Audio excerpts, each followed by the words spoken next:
এইটা কি আমি ভাবতেছিলাম কি একটা বুক সেলফ বানাইলে কেমন হয়, বই খাতা রাখবো, দেখতে ভালো লাগবে। তো এটার করার মতো অনেক বেশি কাজ ছিল, তো ভাবলাম আস্তে আস্তে করবো আর কি। তো আজকে আমি বার্নিশ করতে আসছিলাম।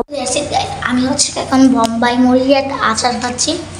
এটা যখন তোমরা প্রথমবার মুখে দিবে না তখন মনে হবে কি এটার কোনো স্বাদই নেই। বাট